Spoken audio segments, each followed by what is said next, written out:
I got to say, every time I sit down at the desk here for a live show, especially a call-in show, I think, man, can't wait till we get the production quality up to the point that we want. We'll at least get some introductory music going for you guys to pass the time. Right, we'll get there. Welcome into the Voice of College Football on a Friday night as we go for the next 2.5 hours straight. 2.5 hours means an hour and a half right here on our call-in show, and then followed by an hour of West Virginia Mountaineers live. So you'll want to stay tuned for that at 8 o'clock Eastern time. West Virginia live here at the Voice of College Football. We've been running strong for about 15 weeks, adding West Virginia to our rotation of Ohio State, Michigan, Florida State, Miami, Oklahoma, and Iowa, and Nebraska. Let's not forget Tuesday night. All right, so our topic tonight, most intriguing teams for 2022. Most intriguing teams for 2022. I am going to, at some point here, dig up the numbers from, and the 2020 season messes with this and screws this up because we had teams in the Pac-12 that were playing 4 games, and nobody played a full season. The SEC and the Big 12 came the closest, and the ACC, the closest to playing a full season, but nobody played a full season. And again, the Pac-12, some teams played 4 games. I think Arizona State went 2-2, 2-1, 2-2. Washington State went 1-3, played 4-game seasons. Washington went 4-1, 3-1. Anyway, such a short season, it screws up the analysis of looking at college football and seeing which teams improved the most and declined the most in one season. And it was surprising to me because I ran the numbers for about 3 consecutive years a few years ago, leading into one particular season, to find out that a lot more teams improve and decline from one season to the next than I really realized in college football. We think of college football being Alabama, Clemson, Ohio State, Oklahoma, Georgia, and they stay the same and they stay at the top. So college football is always the same. Every year it's the same teams, Yeah, the same teams at the top. But a lot changes from the second tier on. And I was surprised to see that for the numbers that I ran 2 consecutive off seasons, that between 18 and 23 of the Power 5 65, the 65 teams in the Power 5, 18 to 23 either increased by 3 games or decreased by 3 teams. So what that tells me is that there is potential for great shifts in college football here in 2022. And I hope so, because I want to see some interesting moves made by some major programs and not so major programs. So we're going to dig deep here into your most intriguing teams of 2022. I will lead off, of course, with mine. I also want to gain a group of 5 perspective on this. Think about the last 15 years in the group of 5. Boise State. They were the party crasher. They were the up-and-comer. They were David versus Goliath. They were the original in the modern era. Boise State. And then along with them, TCU. TCU, of course, played in a major conference for years and years and years, as we outlined, of course, in our Big 12 all-time program rankings. But ever since 1994, TCU was relegated to the WAC, Conference USA, the Mountain West, until 2011, 2012. But TCU won a Rose Bowl as a group of 5 team, won the Rose Bowl in 2010. So they were the second one in line that kind of joined Boise State. And now we've had phases here in the last 10 years of Houston, and then UCF, then Cincinnati. And is it still Cincinnati, or is there another program in the group of 5 that is ready to take on the Power 5 and challenge the big boys? Again, it's Cincinnati right now, and they seem to be rather secure, but they have lost their starting quarterback, Desmond Ridder. They have lost their 2 cornerbacks who made up an All-American tandem in Kobe Bryant and Ahmad Gardner. So is Cincinnati going to take a tumble? Is somebody else in the group of 5 capable of displacing the Bearcats?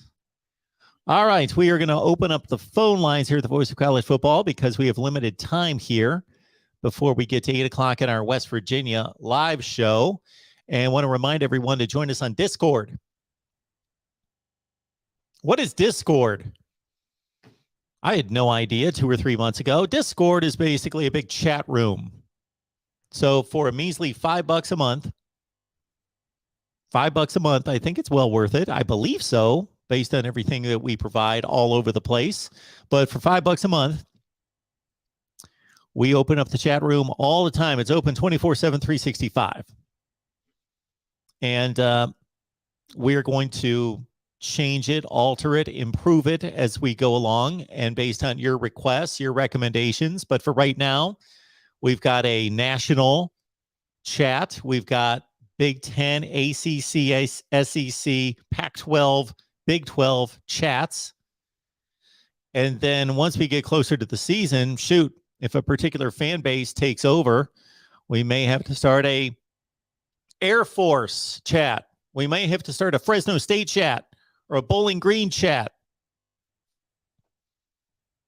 And then I foresee this when the big games start, that we may have to open up a specific Bowling Green, Miami of Ohio chat for that week's game. All right. The phone lines are open.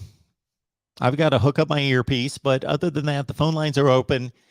And that phone number is 860-499-3332, because I might as well hear from you before I unveil my most intriguing teams, which I got to admit are going to come primarily from the top of my head. I have not given this a lot of brain power, nor do I have any brain power to give it. So we'll go first to all of you here at the Voice of College Football, and we'll see if we do have any calls coming in yet. We do have one. So hang in there. Give me a second.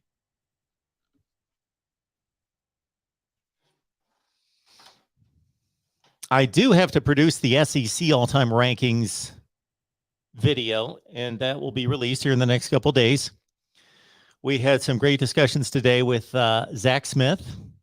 Also, in the last couple days, Brian Driscoll of Irish Breakdown, Pat Murphy, Bucknuts, 247 Sports. Those conversations are going to be released soon. And earlier today, you Michigan fans, we released your spring football update, courtesy Justin Rowe of Blue by 90. So check out those videos right here, the Voice of College Football. All right, let's get to it. Welcome into the Voice of College Football. Who's on the line?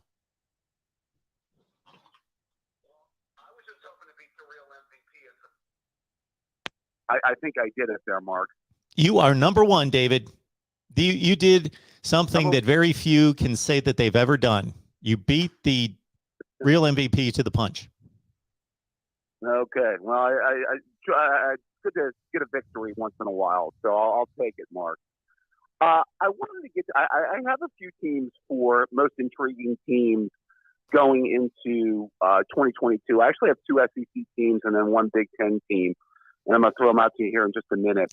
But I wanted to throw out something that I have an interesting thought on team building when it comes to, both college and the pros, and something that's shown up in NFL free agency that I also think bears out in college football. And I'll give you examples of both when it comes to championship teams. And I think you're seeing, bottom line, in NFL free agency, isn't just in these three areas being the three most important areas of a football team: quarterback play, wide receivers, and defensive line talent. Is that a fair statement? I agree with the first and the last. The wide receiver talent. I think that the wide receiver talent is the ability of the players, and the talent at that position seems to be magnified over what it was years ago, both in terms of the top end, but also the quantity of quality talent.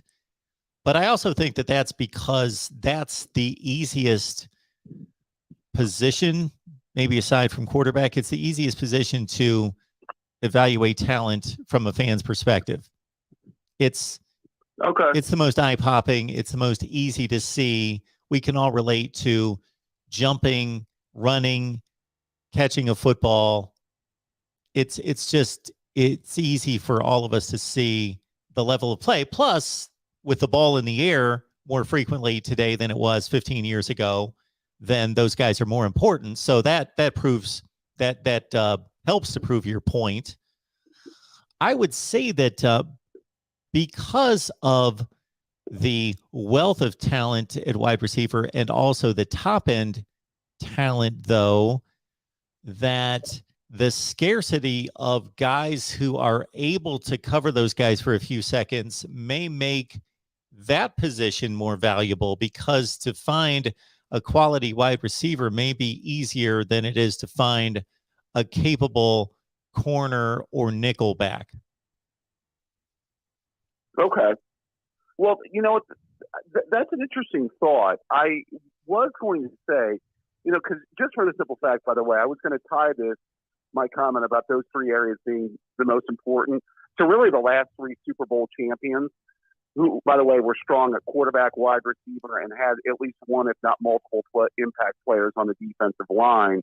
When you look at the Chiefs, the Tampa Bay Bucks, and the Rams. And then I would also equate that to college football. I always said that's why 2018 Clemson peaked, because their strongest areas of their football team were their quarterback, their wide receivers, and their D line. True. Would you agree with that? Okay. Yeah, I agree with Clemson, and I would say that to a lesser degree LSU. But yeah, Clemson would be the. So you could say that Alabama matches Clemson in those three areas, but for Clemson, they had, I don't want to call them weaknesses, but they had lesser positions that magnified those three positions more so than Alabama has. Well, right. Well, the point I was making that, in kind of where I'm going, is that you're really, really strong in those three areas. As long as you're at least average in the other areas, you can get by, because those three strengths can overcome you.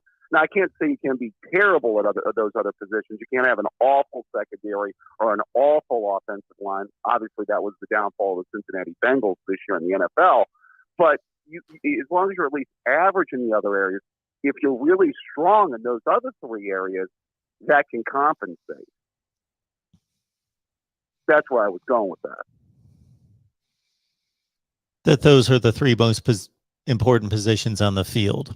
And I countered with what has become more traditionally the three most important positions or maybe the four most important positions on the field: quarterback, corner, tackle, left tackle, and defensive lineman. I think the offensive line is much more important than wide receiver. I don't even think it's that debatable. See, I think it's better to be average on the offensive line and great at wide receiver rather than vice versa.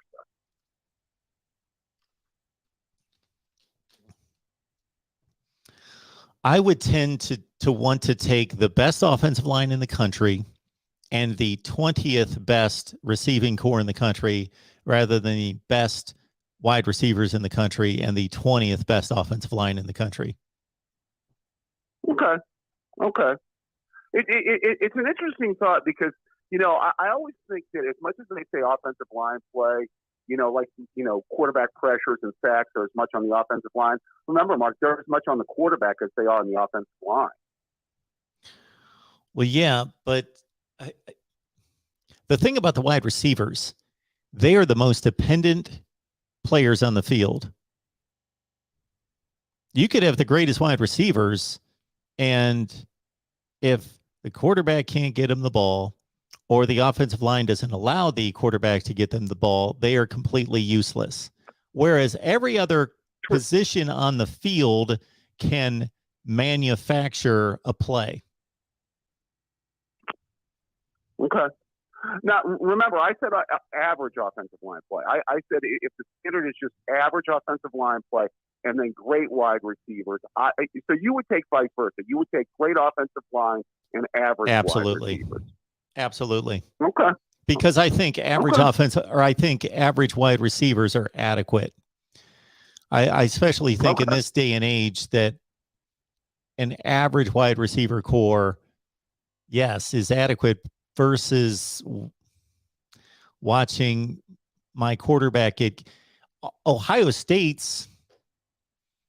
There's a lot of different directions I could go with this. A great offensive line is going to make average running backs look really good.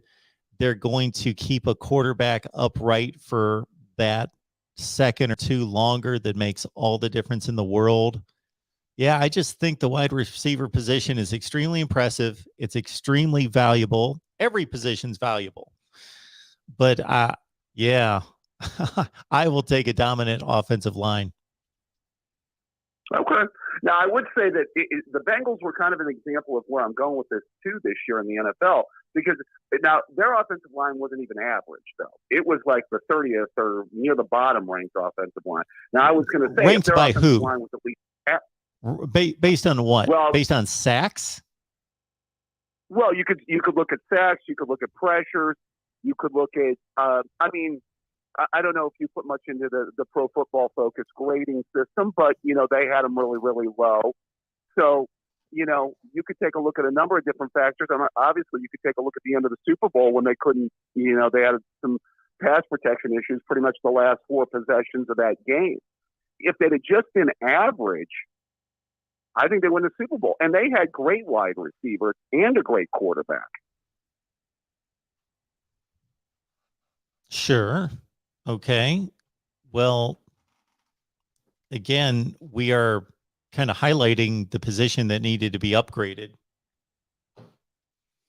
Right. And I didn't set the bar. Remember, I only set the bar at average. I didn't set the bar at great.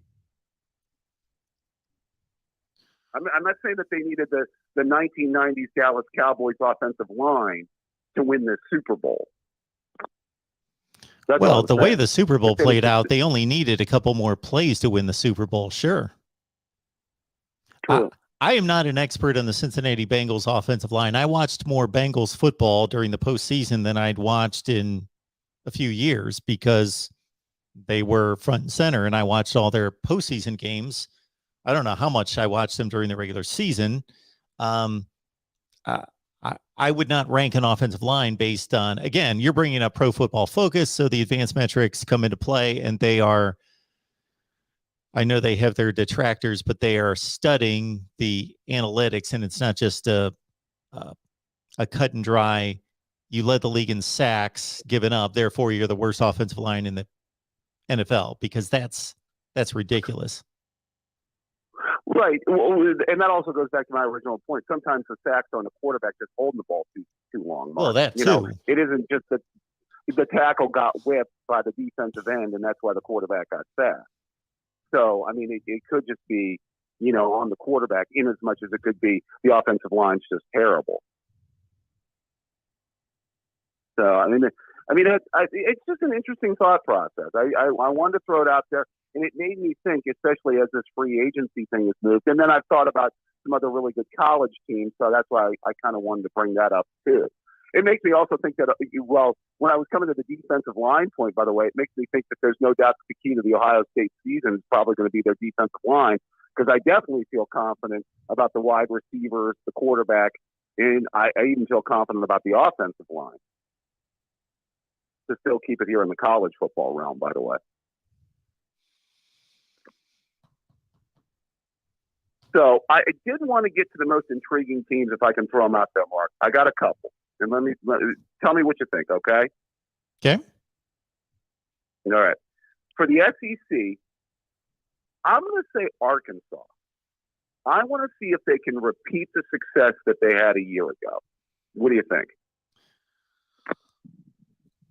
Well, I think that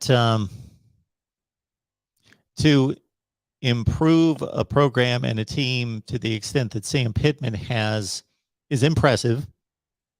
But we have seen it routinely where a coach takes over and where the previous coach was simply incapable of running a program. And that's obviously what Chad Morris showed us, for as good as he is running an offense, that he could not handle an SEC football program. So Sam Pittman steps in as a first-time head coach, and we've seen the results. Okay. But then once you get to an 8-4 regular season from what was a team that couldn't win an SEC game for 2 consecutive years, the next jump is substantial. Even though it's not as many games, it's against so much better competition that to go from 8-4 in the SEC to 10-2 is substantial. And so that's what's in front of them. Okay. So, I just throw that out there because I look at teams like Arkansas. I thought Indiana was going to be kind of intriguing going into this year because remember they had the success in 2020, and then they were ranked highly going into 2021. Kind of the programs that kind of pop up and have a nice year. I always wonder how, if they can duplicate it. Can they be successful in, especially the programs that don't have the elongated track record. Is basically what I'm saying here, Mark. Yep. Yeah, so you had another one in the SEC. Yeah, I do. Yep. And it's one we talked about before, and it's obviously because of recruiting success. Texas A&M. I know Jimbo had the big year in the COVID year, but he's got 85 5-stars coming in and the greatest recruiting class in the history of recruiting classes. Don't you find it intriguing? Can they, kind of have, a really big year? Do they even have a chance to get to Atlanta? Texas A&M, to me, out of teams that we would expect to compete for championships, would be the most intriguing team in the country because of what's expected and what they've accomplished in recruiting. So when is this going to manifest itself? Some might argue that it manifested itself to a certain extent 2 years ago when they went 9-1 and won the Orange Bowl, but against a pretty marginal schedule. And then last year, 8-4. 8-4 can be accomplished by 20 or 25 teams in America. That's not good enough. And what makes this continue to be intriguing for me is that they're going into a season in which it really doesn't appear as though things, despite all the great recruiting, it doesn't seem like they're cycling up to make a run. The quarterback positions in question, they lost what was a tremendous defense. They lost a ton on the defense, but they're going to replace all these guys with the 4 and 5 stars. But we know what an uncertainty that is, replacing productivity and proven talent with just unproven talent. And their skill position play, when I say skill position players, I should specify wide receivers have not been good the last few years, and they don't have anybody proven there, and they lost one of the best tight ends in the country. So they don't look set for a team that is recruited at that level And also, let's understand that this number one top tier status of recruiting has only been really accomplished this past offseason. Before that, it was really good. I would have to check out the numbers for sure, the rankings, but I think it was more in the Notre Dame, Oklahoma range of good, 6 to 9 in the country, something like that. And we've seen that there is a difference between bringing in the 8th best recruiting class and a top 3 recruiting class. So this class may not have that great of an impact. I'm sure individual players will because they're just that talented. But as we both know, any given recruiting class doesn't make its full impact that first season. Some of those guys won't even see the field, even though they may turn out to be all conference players in a year or two. Right. You usually see it in the second year or the third year. Yep. That's why I always say that I give a coach to his third year. I always say that once you get 3 recruiting classes in you, I got to start to see some food on my plate. We have to start to see some success here. Now, how the program wishes to define that is up to them, of course. But just interesting with their recruiting and the amount of money they're paying Jimbo, what they're going to be able to do this year. I want to get to my Big Ten team, Mark. To me, the intriguing team in the Big Ten, and maybe it's just because they've underachieved the last couple years, and they gave their coach a lot of money. What do you think about Penn State? That's my team. I'm right there with you with the last two, with Texas A&M and Penn State. So again, just to cap the Texas A&M portion of the conversation, let's not be surprised if we're sitting here a year from now and Jimbo Fisher's still putting together, or maybe, well, at that point had already put together a 2023 recruiting class that's a top 3 in the nation, but he just went 8-4 again. So I don't know what they do with it, how they reconcile that at some point to say, okay, we need to win big here, because they should be vying for Atlanta, the SEC, and the playoff. Okay, Penn State. Yeah, you can dismiss 2020 to a certain extent. I understand that argument from some people that dismiss playing 9 games in their case, but they do count, and they were played, and they followed it up with a team that, when they were playing well and playing together, and early in the season, I thought they were probably the second best team in the Big Ten, but it didn't turn out that way. When they played Wisconsin and Iowa until Clifford got knocked out, and some other teams that they knocked off early in the season, I thought they looked like the second best team in the Big Ten. They went into Columbus. If you take away that play, that you'll probably fill in the names for me, because I can't remember who made the strip sack. Yeah, that went for the touchdown. The defensive tackle, took it all the way for the touchdown. I remember him being the one that scored. Yes. You take away that play, and they were in that game to the end. So yeah, Penn State, they lose a ton on defense, and they lose Jahan Dotson. So to your point, wide receiver, they have really good wide receivers backing him up, in Parker Washington in particular. But Jahan Dotson is just a difference maker for them. He's a different guy. And until it's proven that somebody else is that good on their team, they lost a difference maker at wide receiver. And again, they're not good in the running game. They're awful in the running game, actually. So I don't know how they could possibly challenge for a Big Ten championship running the ball at 2.5 yards a clip. Yeah, I just wonder, I've always felt that Franklin, to a certain extent, was living off that 2016 Big Ten championship, for a while now. I mean, obviously, I do think they overachieved a little bit in 2019, when I didn't expect much of them, and they went, I believe, 11-2 and won a major bowl game that year. Although I think they beat Memphis in a bowl game. I don't know how big of a victory that may be, but still, nevertheless, they won it. So I just think that there's got to be a question of, after extending Franklin, how much more this program can be successful, or where's the ceiling here?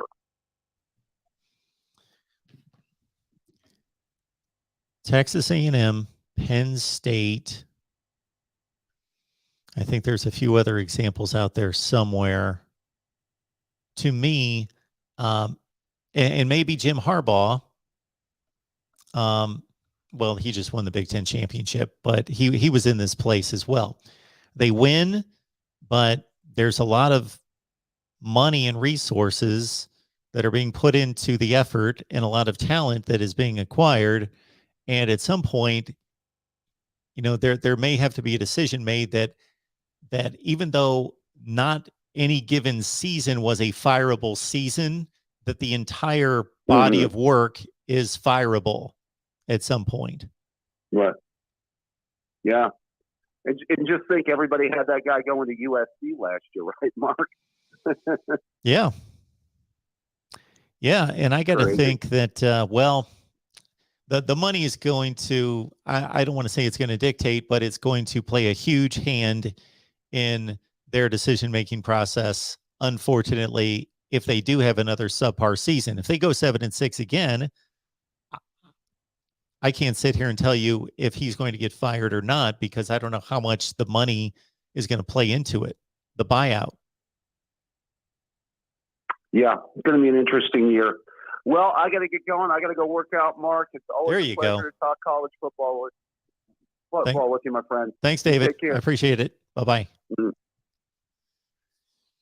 Because to me, after everything that's been given to James Franklin, and based on the performance the last 2 years, if he goes 7-6 this year, then I would have no issue with him being fired.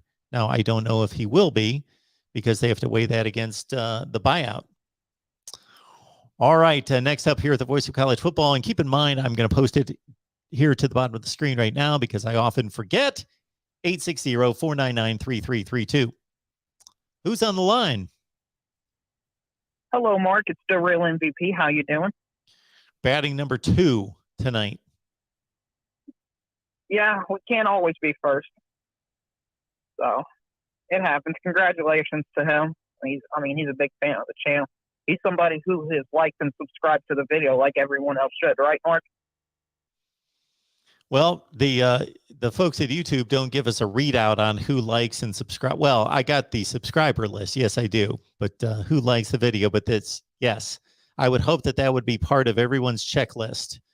Just to get that out of the way, you should already be subscribed and hit the like button. So when it comes to intriguing teams, I view it as a team that could really jump from one year to another. And I think a team that can really have a breakout year that's intriguing, it would be Nebraska. Because they were just so close so many times, but yet they cannot quite get over the hump for me. And I feel like if they don't do it this year, then we can just completely, it'll never happen under the Scott Frost era. I'm right there with you. It's hard to evaluate a team to come to some kind of conclusion when the record is the record. So a 3-9 team, by any other measurement, grab any other 3-9 team in the country and we would call them awful. Well, we could say the same thing about Nebraska because your record is your record. You are what your record says you are. But if you watched the games, they took 4 top 10 teams basically to the wire. Mark, do you know what their plus minus was in Big Ten football this year or last year? Do you know the answer? Yes. Okay. Give me a second. I'm going to say that their plus minus was in the Big Ten, Big Ten, not the in the Big Ten 9 game. games. I'm going to say that they were minus 15. It was 0. Really? Yep. It was exactly 0. They dominated Northwestern where it just took away from it. So that just shows you the fascination of that team. I don't think that's ever happened. The point differential. Yes, the point differential. Okay, yeah, I thought you meant turnovers, plus minus and turnovers. No. Yeah, I had heard that stat at one point. Yes, they lost to everybody else by 49 points. They beat Northwestern by 49 points. Yes. The plus minus differential in scoring 0. Yep. Yeah. That's something that may never be replicated in football again. Yeah. But in terms of intriguing teams, how would you consider all the new head coaching movement as being part of intrigue? Because just from an outsider's perspective, like there's so many teams with new head coaches. How much does that play a part in the intriguing factor of these teams? Oh, I think it's a huge factor because we now have a program that has a certain cachet, whether that be USC, Miami, and others, that has a certain cachet of history, tradition, resources, money, all of it. But they obviously made a move because of not meeting expectations. So now there's another guy in play that they're paying a whole lot of money to that is going to run the program differently, who's got a different approach, a different skill set, a different background, a different personality. And so I think most of us would consider Lincoln Riley to be a serious upgrade from Clay Hilton. Brian Kelly and Ed Ogeron. Well, if we were sitting here 2 years ago, we would probably have a debate over who was a better coach, Brian Kelly or Ed Ogeron. But I think history has shown us that Ed Ogeron was in the right place at the right time. Brian Kelly's a better coach than Ed Ogeron. Manny Diaz, it's not even close. Mario Cristobal, though not doing it for a long, long time, certainly showed us in 3 to 4 years at Oregon to be a more capable coach than Manny Diaz. So because of the name brands of those programs, because of everything I just stated with resources and everything that they have going for them, and then you add a coach that's succeeded somewhere else, then it opens up the possibility and the opportunity that we would all expect that there should be a jump. Now, I kind of want to flip that to a team who lost their coach, and I think is intriguing because I don't know what to expect from them, and that would be the Oregon Ducks. I have no idea what to expect from them in their record or how they're going to perform in their season because of their head coach. So I think they're very intriguing from that aspect. I hate to get too swayed by these introductory news conferences that these head coaches, when they're hired, because they all say, most of them have the ability to speak because they're used to speaking to teams and having to explain things, and most of them are somewhat teachers at heart, and they can talk, and they know the buzzwords that will make the fans jump and excited. And so I try to look through that to a certain extent and still see if there's any meat on the bone and anything of substance to take away from what they had to say. Dan Lanning, I watched his first news conference at Oregon, and taking all that into consideration, I was mighty impressed. It surprises me sometimes how quickly somebody can elevate in college football. So if you look at Dan Lanning, defensive coordinator at Georgia, I don't have his resume right in front of me, but I think for only about the last 3 years. And then before that, he was an assistant there and elsewhere. And this happens pretty consistently where a guy can be a position coach, go somewhere, be a coordinator for a year or two, really impress, and boom, get a job at Oregon.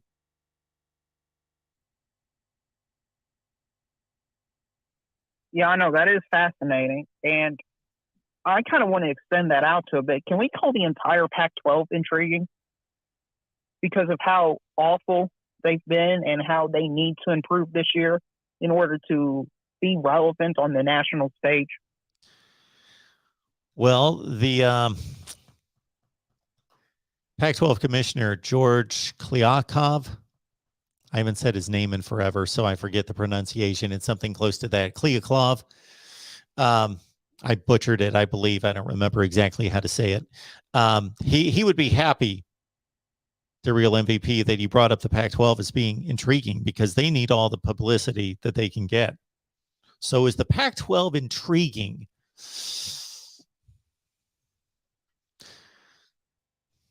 I think it's intriguing that Washington can lose to Montana.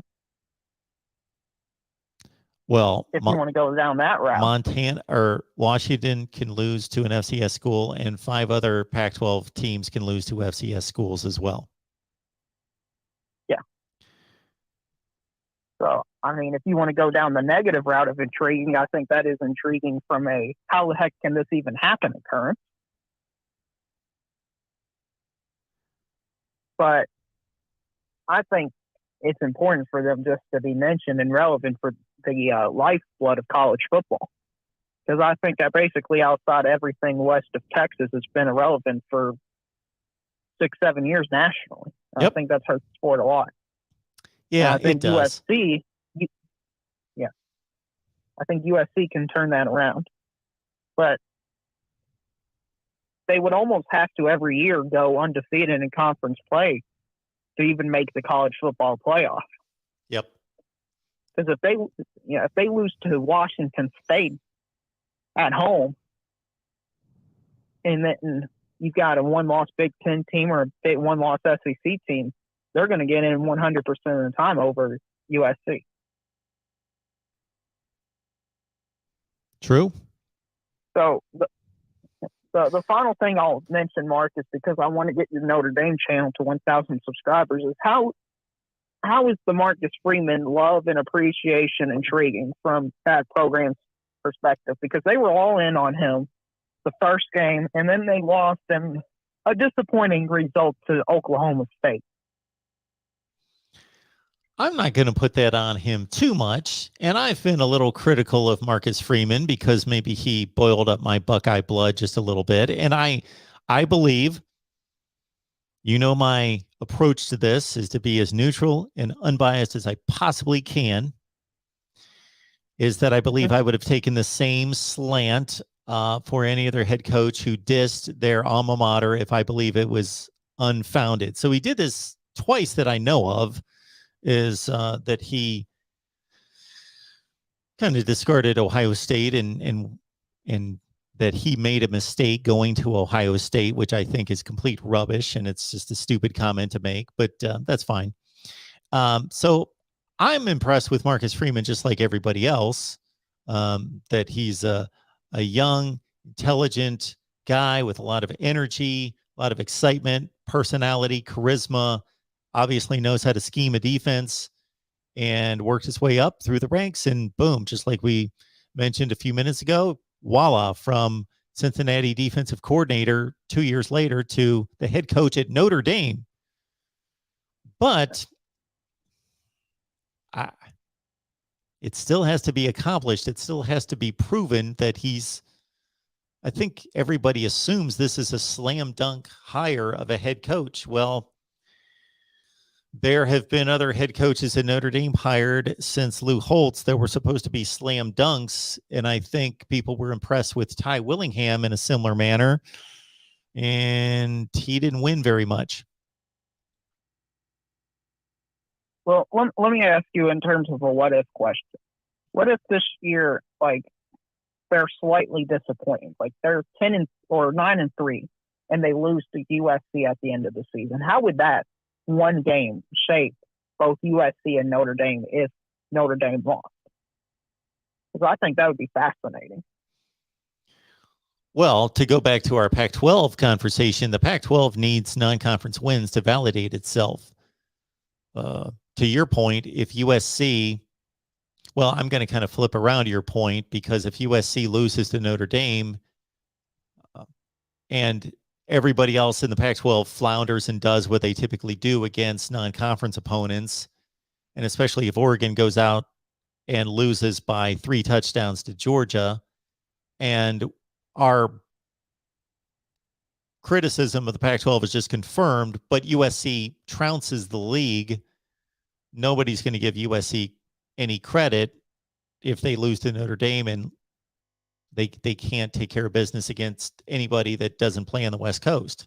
So the Pac-12, for the Pac-12 to turn this narrative, they have to go out and win non-conference games. Now, Oregon did that against Ohio State, but that's all there was.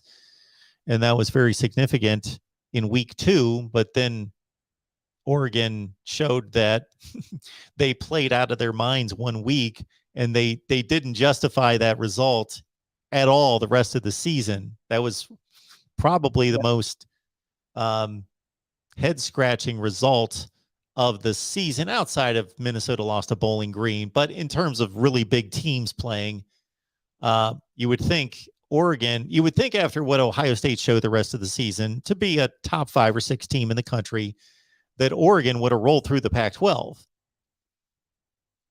And then that would lead you to believe that the Pac-12 was actually decent because the Oregon couldn't. But every other result, the Pac-12 showed us that the Pac-12 was horrible.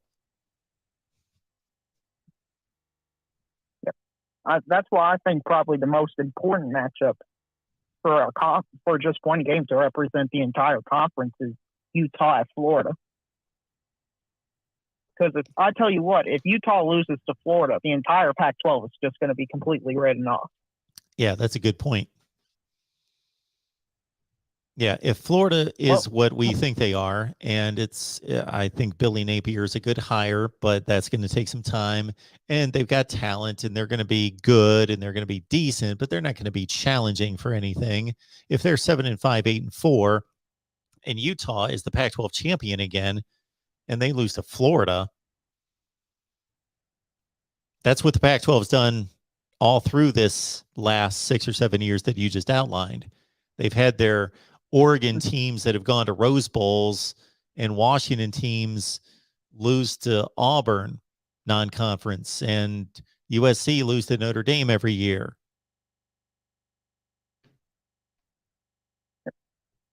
So I think that's going to be the most important game. But that's all I got for you, Mark. You're less than 20 subs away from the Notre Dame channel to hit $1,000, 1,000 subscribers. Well, somebody can donate $1,000 as well. We can do both of those. Well, that'll be Kyle Pickett, if anybody. If anybody. Maybe then you'll finally get new glasses. Well, we'll get there. I'm going to surprise you all one night with some new glasses. It's coming. I'm sure Kyle Pickett will be happy. He'll be happy. And as always, Mark, go Peacock. There it is. All right. Yes. Some talk on the Pac-12 tonight. Welcome into the Voice of College Football. Who's on the line? Mark, it's Scott Sheridan down here in Texas. It's been a long time since I spoke to you. How are you? I'm doing well, Scott. How are you? Well, I'm doing great. First of all, speaking of the glasses, I break glasses all the time and have them all over my house. Go to readers.com. They'll fix you up. All right, that's my promo for the day. But, you're talking about the most intriguing teams. Well, obviously the Texas Longhorns. Only because, number one, they had the 5th rated recruiting class this year coming from a losing season. They got the number 1 rated offensive line recruiting class in.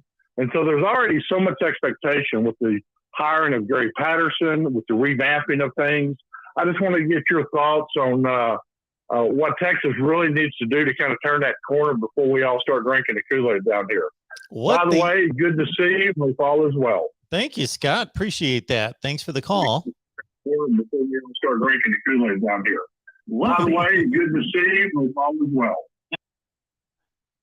All right. Scott played us a little replay there at the end. He's listening and talking at the same time. Very nice. Okay. Texas. You know what Texas needs to do that they haven't done in more than a decade? And I don't know how this is accomplished, but I'm not a football coach that leads a major program, so I don't need to know how to do this. But I guess as a parent, if you successfully raise kids, you somehow know how to do this. They need to be able to instill. This has nothing to do with talent. This has nothing to do with nuts and bolts of scheming, drawing up plays, none of that. They need to somehow convey to 105 players, especially about 40 or 50 that are going to play integral roles on the team, how to be tough-minded and determined. Texas has not played with much determination, much toughness, much mental toughness. So there's been a lot of weak effort on the defensive side of the ball during this run of mediocrity. I bet if you looked at a highlight reel or a lowlight reel of Texas defense over the last 10 or 12 years, you would see more bailout business decisions made by Texas defenders than just about any team in the country. Not that they haven't had other players. This is not an indictment against everybody that's played for Texas. Certainly they have had very tough, hard-nosed, quality football players that have done their very best. Sam Ehlinger would be the name at the top of the list that's recognizable, but all sorts of guys. But my goodness, poor tackling, poor effort, poor not being determined, tough-minded, and mentally sound from a football standpoint to deal with pressure situations late in games, making mistakes and not having the confidence to close the deal. Texas went into the Oklahoma game at 4-1. I may have my math off by a bit. No, wait a minute. Yep, they were 4-1. They were on their way at halftime, 28-7, to close the deal on Oklahoma and put themselves in a prime position with that one loss being an out-of-conference loss to Arkansas to be playing in the Big 12 championship game after 6 games. Halfway through the season, they were one half away from being halfway through the season to 5-1, undefeated in the Big 12 with a win over Oklahoma and a 3-touchdown lead. Okay, they collapsed and lost. They then went on a series of games in which they outplayed their opponent, including teams like Oklahoma State and Iowa State, in the first half, and then collapsing in the second half before they finally won their final game of the season against Kansas State. They had lost They went from 4-1 to 4-7, 6 consecutive games, including a beyond embarrassing loss to Kansas. They gave up 50 points to Kansas. So they just brought in, as Scott just outlined on the phone call, the 5th-rated class in the country. That class is probably going to have more impact on that team, or they needed to have more impact on that team than other top classes, because most of the top classes go to the top teams that don't necessarily need an influx of all those guys. Ohio State doesn't need it. Clemson doesn't need it. Alabama doesn't need it. They will get it from particular players, but out of a class of 20, they're going to have 2 or 3 guys, meaning the other elites. They're going to have 2 or 3 guys that are going to be, boom, they're going to be starters, or they're going to play a significant role as a main backup. They're in the rotation, on the defensive line rotation. Or they're going to be a running back that's going to be the second back already as a 5-star freshman, let's say, that's going to get 80 or 90 carries in a season. Or going to be a third wide receiver that's going to catch 35 passes. And then you're going to have 10 or 12 of those guys that are going to play a little bit. And they're actually going to play some meaningful time. They're going to play a little bit. They're going to be a 4th corner. They're going to be definitely on special teams, that sort of thing. Then you're going to have 5 to 6 to 8 to 10 guys that won't even see the field. They're in development status. They're not physically or schematically prepared to play.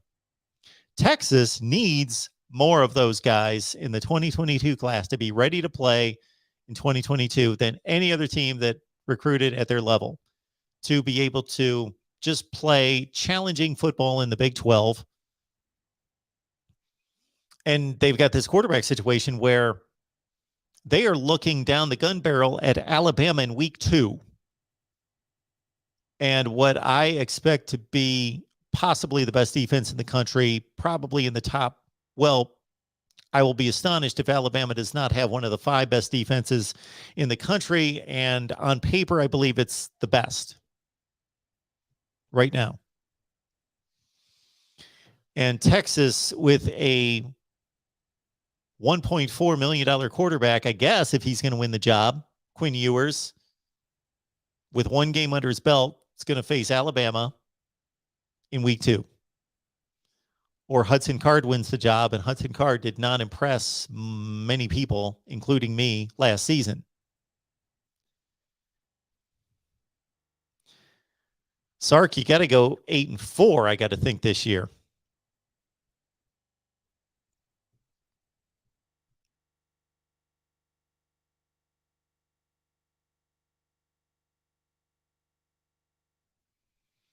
All right, let's get to some of your comments here. I saw one coming in from Connor Johnson. Should have brought in BYU for the South and Boise for the North for the Pac-12.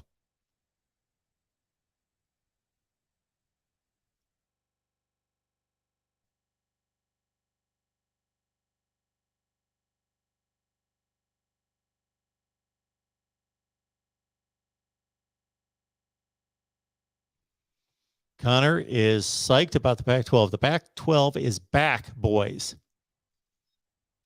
Is all of that optimism, Connor, riding on the Lincoln Riley hire? Has there anything else happened during this offseason for us to be psyched about the Pac-12?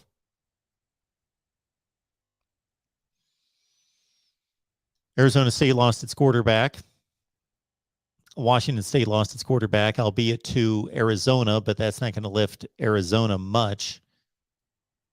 Washington was horrendous last year. Stanford was horrendous when they weren't playing Oregon last year. And UCLA could only beat bad teams. Utah was an impressive team over the final stretch of the season last year, and then despite a loss in the Rose Bowl, that was an impressive performance by Utah. And they got Cam Rising back at quarterback. We will, of course, preview all these teams in the upcoming months. We will do further personnel breakdowns of everyone, as we typically do. I'm excited about who we've talked to, just specifically in the last couple of days. Brian Driscoll and I sat down for 90 minutes on Thursday, and he went to school on Notre Dame. It was an impressive display, though I was not impressed because I know what Brian delivers all the time. So join Brian on Irish Breakdown, but we sat down for 90 minutes. He ran through the Notre Dame offense, defense, Al Golden's first news conference as defensive coordinator at Notre Dame. We talked about Notre Dame's place in college football versus the landscape of college football. We really got into it with some really good stuff on Notre Dame. So those segments are being released on the Notre Dame channel. And also we talked to Ohio State football with Pat Murphy today and Justin Rowe, Michigan, and Zach Smith as well. Those were our records on Friday.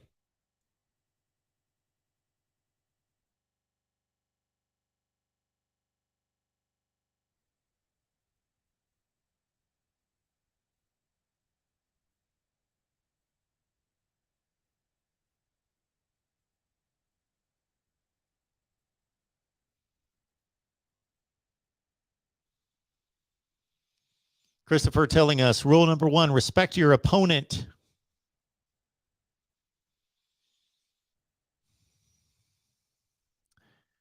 Those Texas BYU matchups, I think we're going back to Taysom Hill territory, right? At BYU, we're talking like 2013, 2014 in that range. And Texas, to my point that I just made a few minutes ago about not being the most willing tacklers in the world over this 10 or 12-year drought, they gave up like a 60-something spot to Ole Miss, and BYU ran them all over the field too, to the tune of some ridiculous amount of yardage, like 500 yards rushing.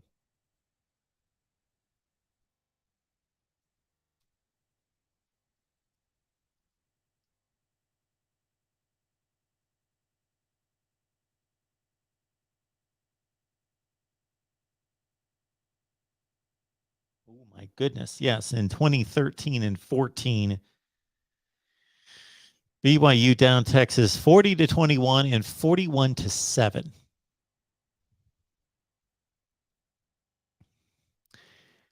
This leads me to believe that there's just more happening in Texas with the inability to get things done than just the head coach. Now, the head coach has a ton to do with it, of course, but Charlie Strong, look at how he finished up at Louisville. He looked ready for the Texas job.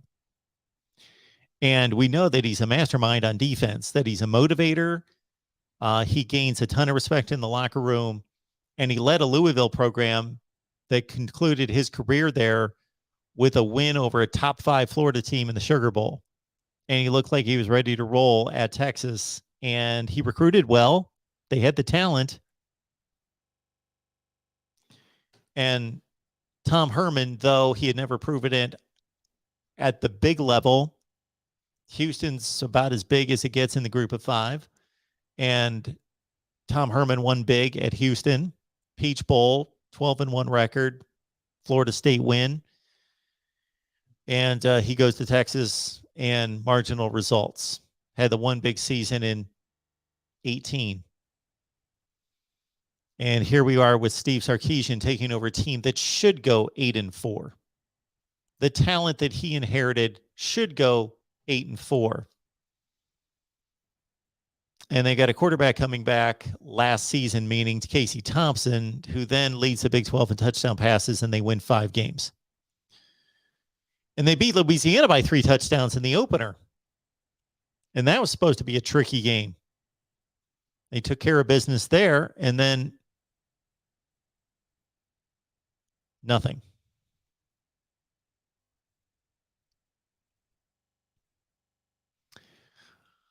Check out the ticker at the bottom of the screen. The lines are open, 860-499-3332.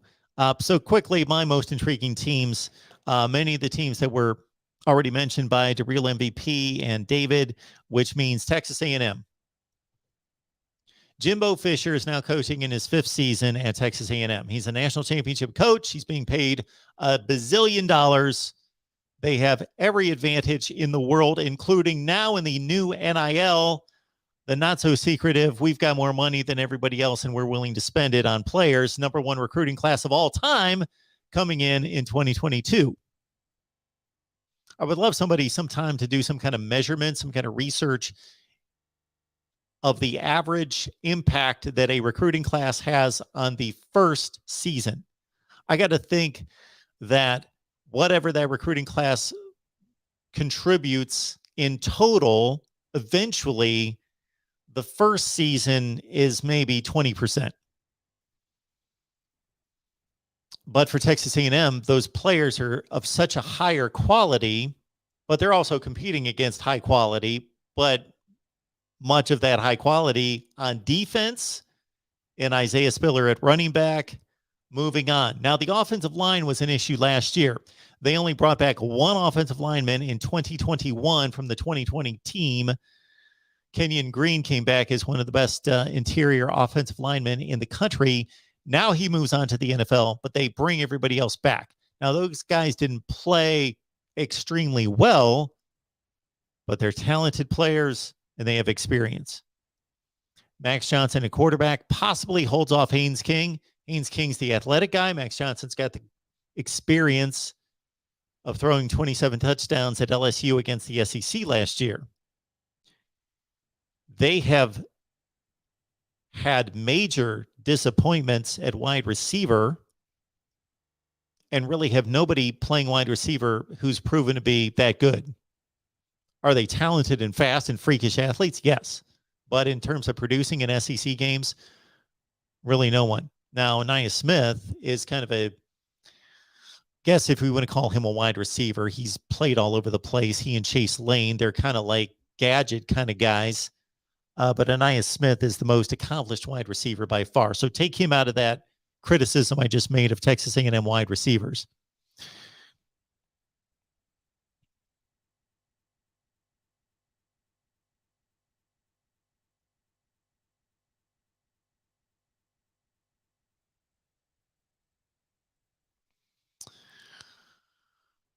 Got a call coming in here at the Voice of College Football. Who's on the line? Hunter from Alabama. Hunter, how you doing? I'm good. How are you, Mark? I am doing just fine. What's going on? Well, I wanted to ask this. I've asked several people this, and I wanted to get your opinion. Do you think that we will see in the playoff era another team winning back-to-back national championships? Well, I would like to know when the playoff era is going to end. Well, I'm not saying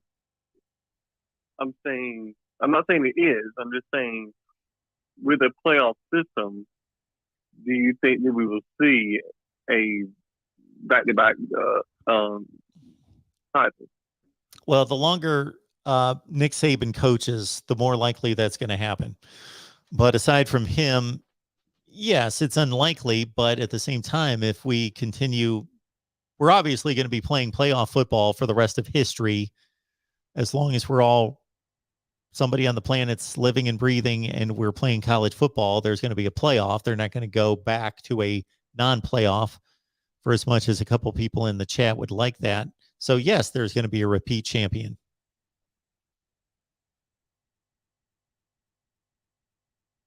Yeah. I mean, I just thought that it was a lot easier back in the BCS era to in that system for that sort of thing to happen. Yeah. I mean, we almost seen it twice with Alabama. Seen it in 2011, 2012, and came pretty close to getting to the title game in years after that. So, I just think with this playoff system that we had right now, it's a lot more difficult to do that, especially with the way that recruiting is at the moment. I mean, you have teams like Georgia and Ohio State who are recruiting at a lot more higher level than let's say they were 5 years ago, before the playoff era. Ohio State's recruiting And at a higher level today than it was 5 years ago? Well, I'm saying, like, Alabama doesn't have as big of a I mean, it used to be where Alabama was the number one class for how many years was it? Like 7 years? Yeah, something like that. Yep. In a row? Yeah. I understand what you're saying with Kirby Smart, but Urban Meyer was recruiting as well, if not better than Ryan Day. But anyway. Yeah. What I'm just saying is that, in at one point, recruiting is a lot more competitive than it's ever been. Maybe that's a better way of saying it. Because you're seeing, you're not seeing Alabama dominate like they were, during those years. And now with the NIL and all that coming along, that's going to make things even more crazy. I mean, I don't think anybody really seen A&M having a number one recruiting class this past signing class. I don't think anybody really seen that coming.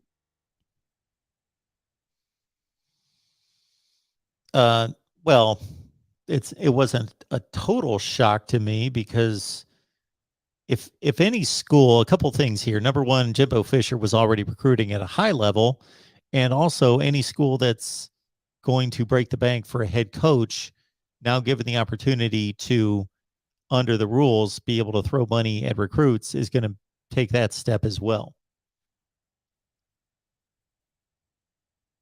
Yeah. I mean, I I'm used to be before. I mean, I grew up I've grown up in Alabama, but I lived right on the Alabama-Florida line, and I actually went to high school in Florida, and so all of my friends were Florida State fans. And I mean, I graduated in 2015, and so that's when Jimbo was, there and winning those championships, winning that championship at Florida State, and I got the chance to go to a lot of Florida State games, and so I kind of became I guess you could say Florida State was my second favorite team, and and so I got to see up close and personal what Jimbo Fisher can do. And to me, in my opinion, he's probably the second best head coach in college football. I mean, I know he only has one title, but so does Kirby Smart. They both only have one, but I think he's one of the better ones out of all the coaches right now. And so it didn't surprise me that he would eventually get there. It surprised me that he got there this past season. And so that's kind of my opinion on that. Well, Saban's the best. There's no way to argue that. Now, is he the best today? This second? Well, you could have an argument that there might be other guys. Maybe Kirby Smart's as good as Nick Saban is today. But that's impossible to try to sort out. We know that he's not lost his fastball, that he's just as good as he always has been. So we might as well say what seems to be obvious. Nick Saban's the best coach in college football today, most likely the best of all time. Then after that, I think you've got a great debate over who's next, who's second, who's third, who's fourth. You can make arguments for Jimbo. You can make arguments for Dabo Swinney, Kirby Smart. And then you can go the non-championship level. And if you're all about championships and you got to have a national championship to be in the line, then you're pretty much done there. Although you got Mac Brown with the title. I think that's pretty much it, right? We've named everybody with a championship. Then after that, I don't necessarily rank coaches based on just winning national. I don't rank them based on winning national championships, but guys like Lincoln Riley and what he accomplished at Oklahoma and Ryan Day at Ohio State, I give less credit to because they were handed such elite programs, and we've never seen them build a program. We've seen Nick Saban build a program. We've seen Dabo Swinney build a program. Kirby Smart, we've seen him upgrade a program. I don't know that people give Mark Richt enough credit. Georgia finished in the top 10 in the country 8 out of 15 years when he was there. And if there would have been a playoff in the 2000s, he would have been there 02, 05, 07, 08, 12. Like they would have played in a lot of playoff games. So Kirby's done a great job, but he didn't have to build the program. If you're really talking about building a program, you got to look at guys like Bill Snyder at Kansas State. Now that's building a program, or Howard Schnellenberger at Miami. That's building a program.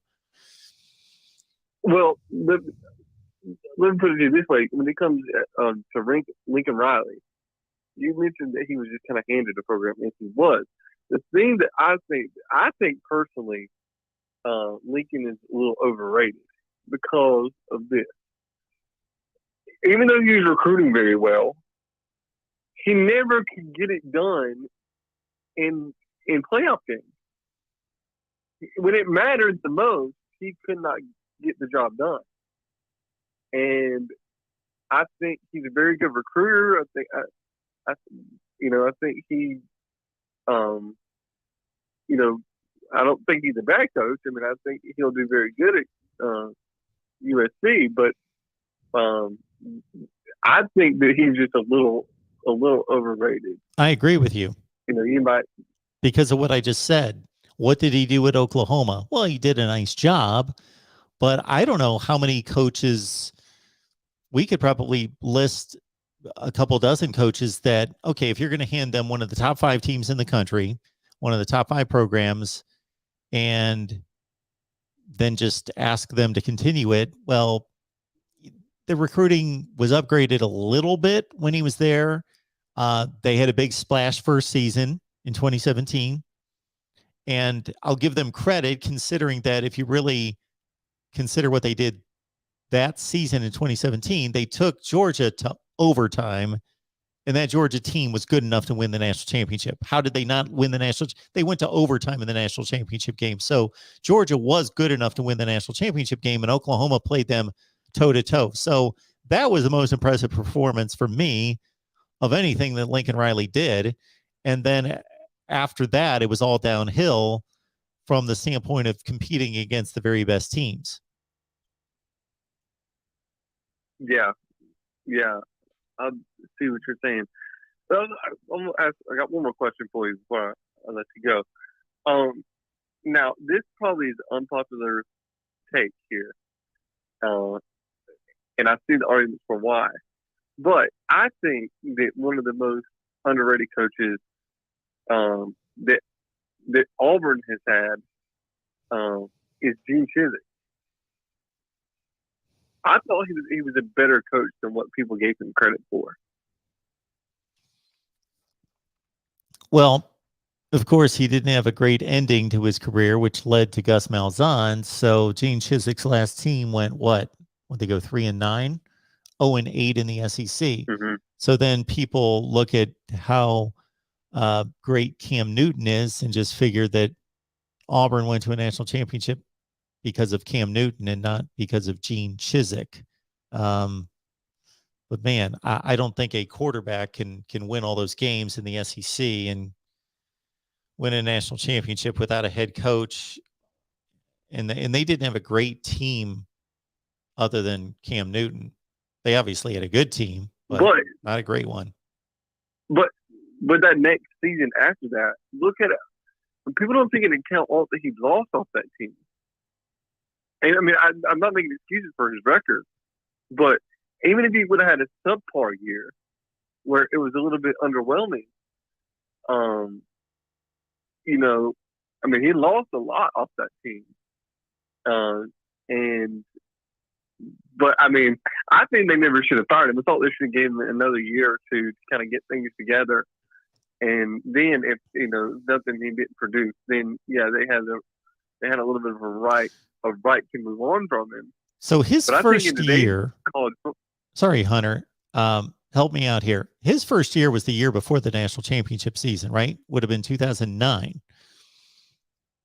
Yeah. Okay. So 2009, then he wins the national championship. Then they go like 8-5 and they beat, I think, Northwestern in a bowl game, but they only played like in the Outback Bowl. They went like 8-5, and then he had the disastrous year, and then he's out. So he's winning that national championship with kind of half his team and half Tommy Tuberville's team. Yeah. Yeah. I mean, I see the argument as to why, you know, that it might be a little off.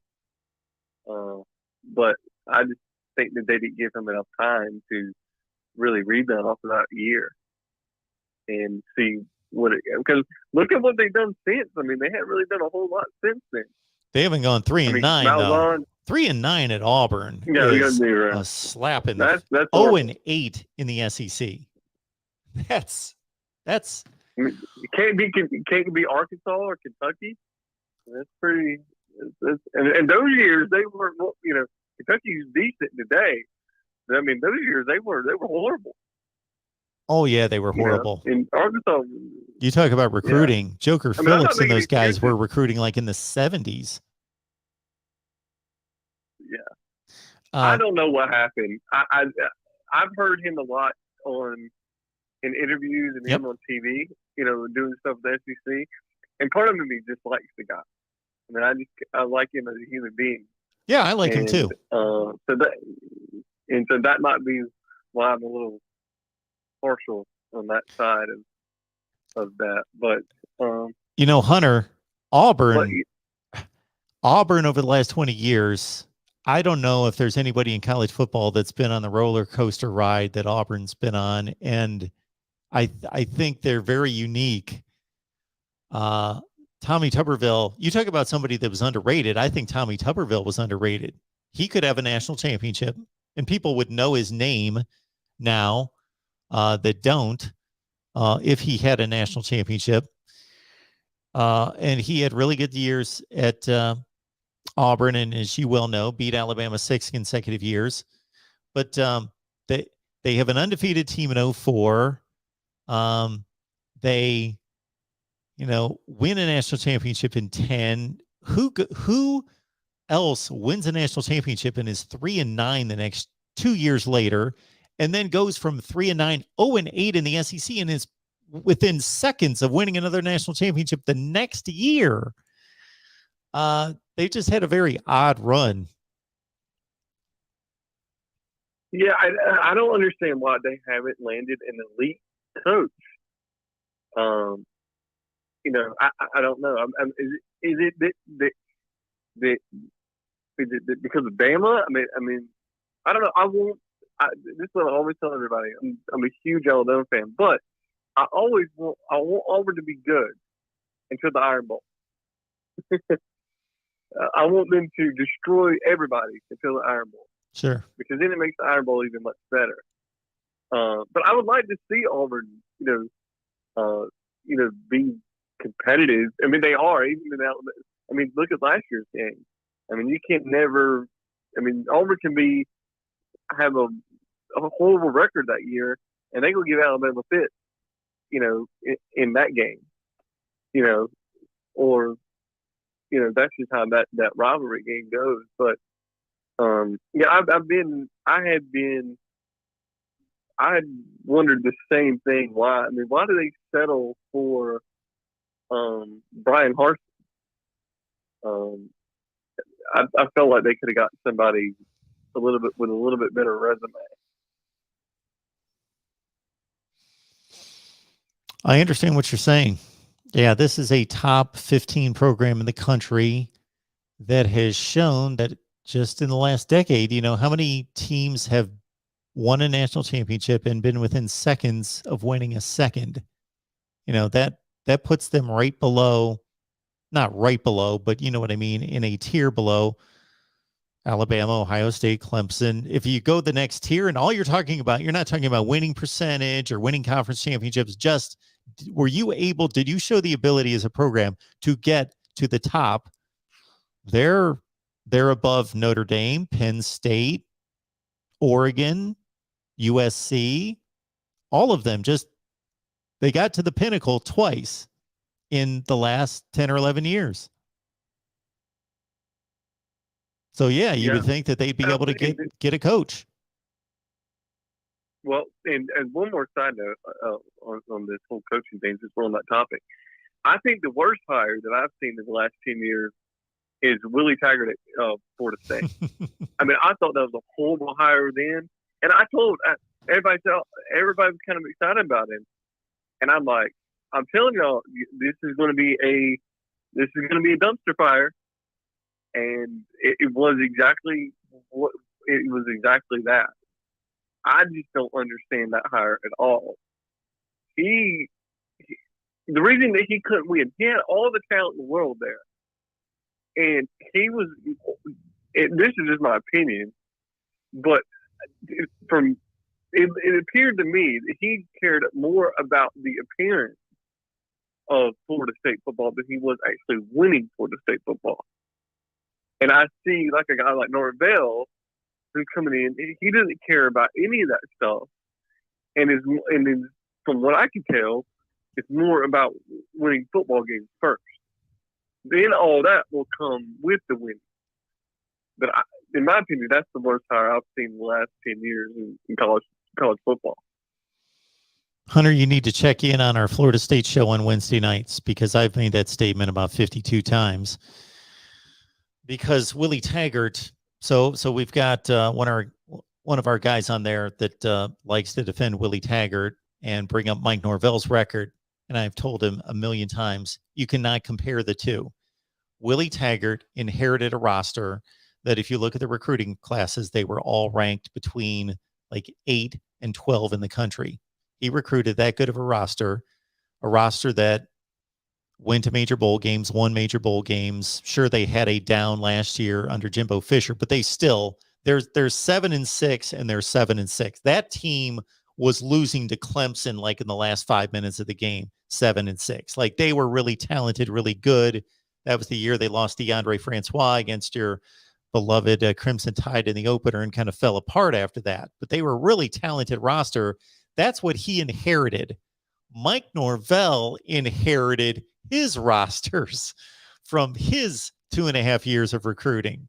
So you can't compare or judge or evaluate them in the same light, Norvell and Taggart.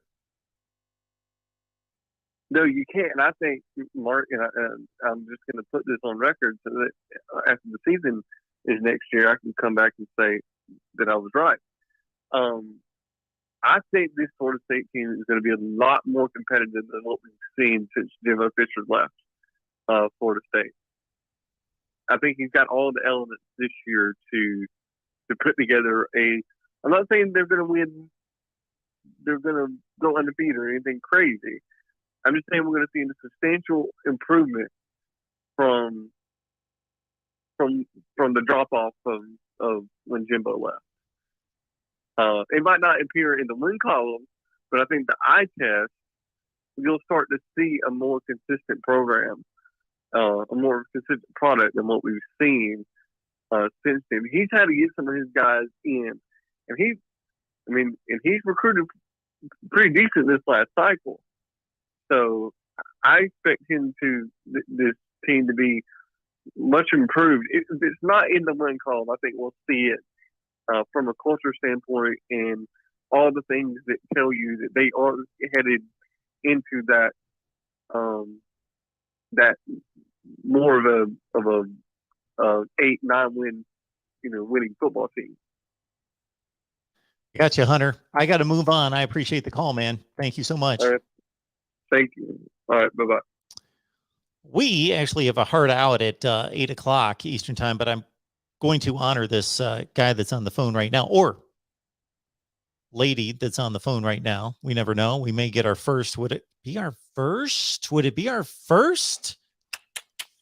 Anyway, our last caller on here, because we're going to turn it around for our 8 o'clock West Virginia live show, which we encourage everyone to stick around for. But let me take this call and remind everyone, kind of tough to remind you when I haven't told you this before, but I anticipate doing a channel update live stream in the next few days, give you an update on where we stand and what we need to do. Let's take this call here at the Voice of College Football. Who's on the line? Hey, Mark, it's Don DeLon. I just got a few things for you, but sure. Being that you have a hard out in a couple minutes, let's just go ahead and do the one, and I'll call back some other time. Okay, there's a lot of chatter in the chat about the Pac-12 and how good it is and blah blah blah. And would you agree that Texas and OU is just as good of a fit for the Pac-12 as they are in the SEC? Depends on what your goal is. What is your goal? Is your goal to win? Your goal to make money? Just geographically. Oh, geographically. I would say that Texas, Oklahoma is a slightly better fit geographically for the SEC because of Texas A&M and Arkansas and Missouri surrounding that region. But I get your point. It's based on what we all think. It's not a horrible fit in the Pac-12. No, based on what we all think of the Big Ten being the SEC, the ACC, and where they fit geographically, Texas and Oklahoma do not belong in the SEC. That's what I think your point is, and I agree. Right. Okay. And do you think the Pac-12 would be at all interested in let's go ahead and use a conservative figure here, the 35 million TV sets or so that they bring to the ratings game every week in football? Would the Pac-12 be interested in Texas and Oklahoma? Yeah, from a sure. I would rating think standpoint. Absolutely, they would. Well, then if the Pac-12 is to be so feared, then why is Texas and OU going to the SEC and not the Pac-12? I just, John, I come mean, on. and I can't get The SEC and the Pac-12. Yeah, I know. I'm kind of being a jerk, but anyway, I just wanted to get that out there and make people think about what they're actually saying, because no one would respond to me in chat. The latest numbers tell us that each school in the SEC brought home about $72 to $75 million in football revenue per season in this past season, and the Pac-12 was somewhere in the 30 million range. And on one hand, you would think, okay, well, Texas and Oklahoma are going to cause the pie to be split another 2 times. Therefore, that distribution is going to go down a little bit for each school. But the enhancement of Texas and Oklahoma to the SEC is actually going to raise that considerably. I don't know what the distribution per school is going to be for the SEC once they join and re-sign TV contracts and do all that other business versus what the Pac-12 gets. Oh, because I kind of agree with you, because I think once Texas and OU come in, they're going to pick up a lot of fans that are going to want the outsiders or the guys that were just outside the SEC to start dominating the SEC, because a lot of people really just want to see the SEC taken down. Well, yeah, I have no real rooting interest in it, and I'm not a fan of Oklahoma or Texas, but would I find it amusing if Oklahoma won the SEC in their first year? Sure. I think that was funny. I wouldn't hold my breath. Oh, I'm not holding my breath. No. Right. And notice I didn't. But there is a small piece of you going that would just love to see it and would cackle up on the inside, right? And notice I didn't mention the ludicrous aspect of thinking that Texas could possibly win the SEC. Oh no, Texas has about a 2-year fix on their culture problem alone. Yeah, they can't win the state of Texas in the Big 12. Right. Well, anyway, you said you needed to go, and I'll call back, and the next time we're going to cover Jimbo Fisher and the Auburn hire, if I remember it. Love it. All right, John. Okay. Thanks for the call. Appreciate that. All right. Have a good night. Likewise. We are all going to be right here. So just stay right here. Just stay right here. Stay on the channel right here. We're coming back with West Virginia football talk. And we just don't talk West Virginia. We talk all of college football, but focus on the Mountaineers right here at the Voice of College Football. We will turn it around and be right back here within the next 2 to 3 minutes.